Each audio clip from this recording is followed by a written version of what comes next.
the original King George III one burnt when the church was struck by lightning in 1907. So that one burned, and so King Edward VII replaced it with that one. And more recently in Afghanistan, one of our members was killed in 2010.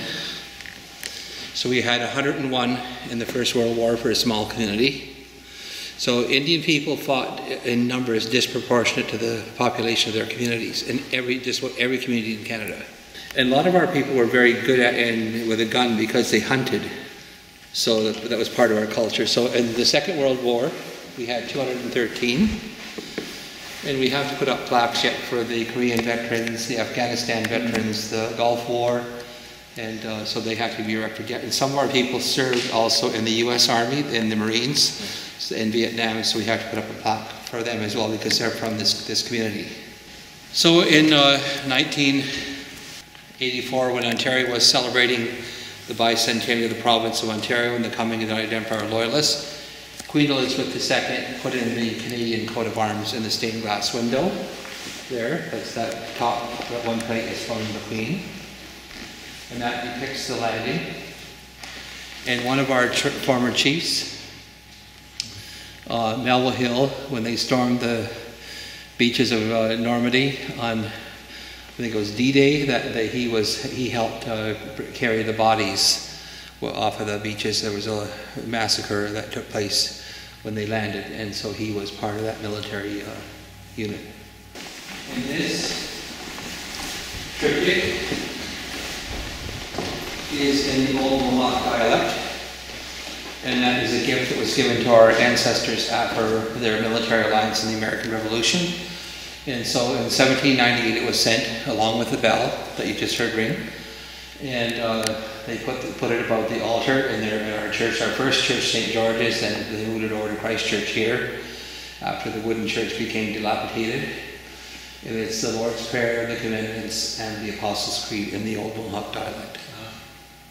The window above the altar was placed there by Dr. Rongiadeka in memory of his wife Deseronto, and she died in 1906 or something like that. She died.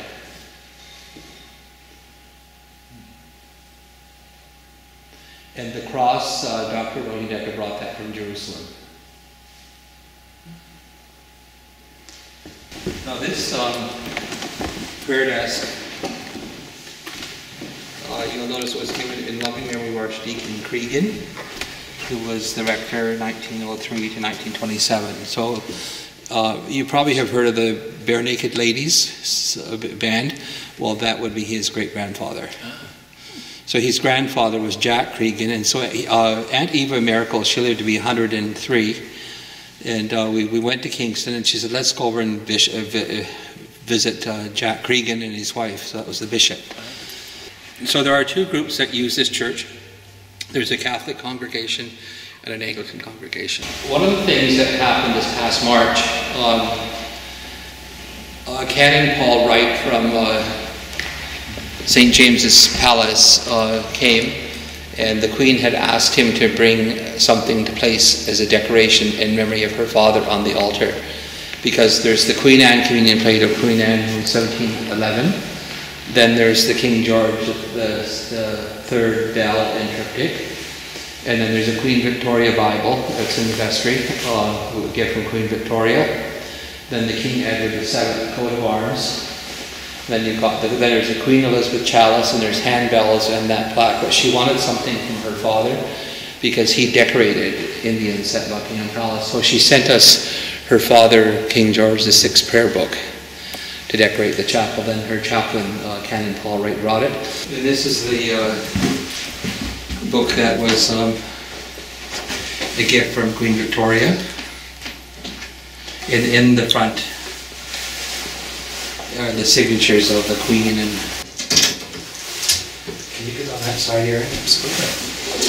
We'll just push this up here. And if you open it,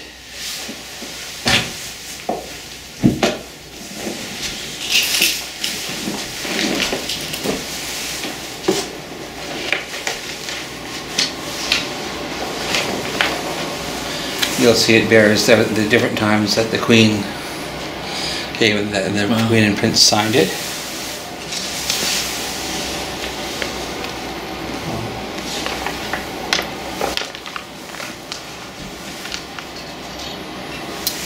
Along with the Archbishop of Canterbury, and so this was a gift from Queen Victoria, but the Queen Anne one is at Six Nations, the Bible. That was actually in the garbage here, and it turns out it's Salford Gibbons, who was the rector, the first missionary to the Mohawks here in 1831. And he would have been the rector here when the church was built. Right. So I had it restored, and the frame restored, and we hung it there. There was a Reverend Pringle. He was an artist. He used to paint like an amateur, so he painted this picture of the church probably back during the Depression of the 1930s.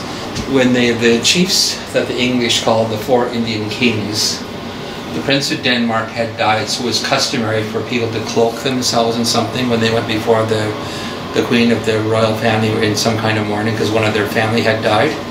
So the Queen and the Prince of Denmark were cousins, so the court was still in mourning for that death. So they cloaked them in those that garb to when they made their speech to the Queen.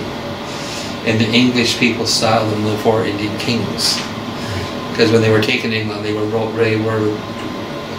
through the royal carriages through the streets of London to St. James's Palace to have an audience with the Queen. And it was about military aid for the 13 colonies, and at that time they had resolved that they would at that point in time welcome a clergy to come to the village. Before they had rejected any English person to come there because there had been so many land frauds. Right. And so this was the Queen Elizabeth chalice here that she gave also, and she incorporated a lot of the symbols like the Tree of Peace.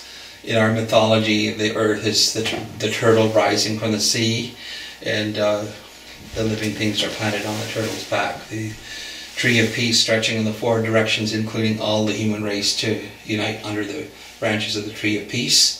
And then there are clans, the turtle, bear, and wolf. There's an eagle on top of that tree, which represents a guardian spirit watching over all creation to see if they're living in peace. John Stuart was regarded as the father of the Church of England in Upper Canada, which is now Ontario, and he was our missionary up until the time of the American Revolution. So when he came to Canada, and this part it was Upper Canada, he had to reorganize the church. So they only had lay readers, catechists, I guess they were called, to conduct the services.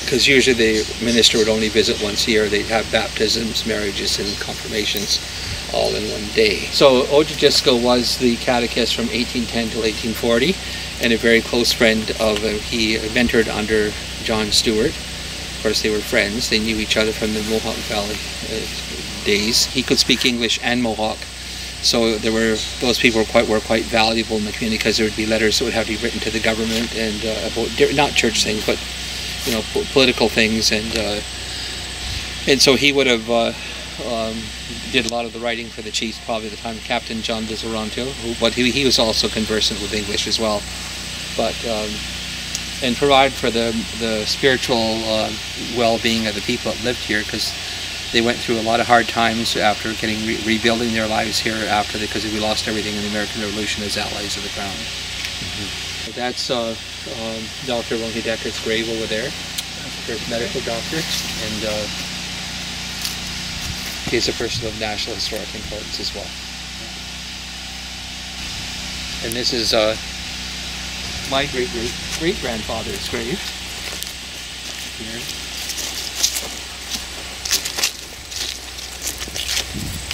There's a lot of loyalist grave markers back there, and some also are warriors in the War of 1812, but in the 1960s there were vandals who went through the cemetery and broke a lot of the stones.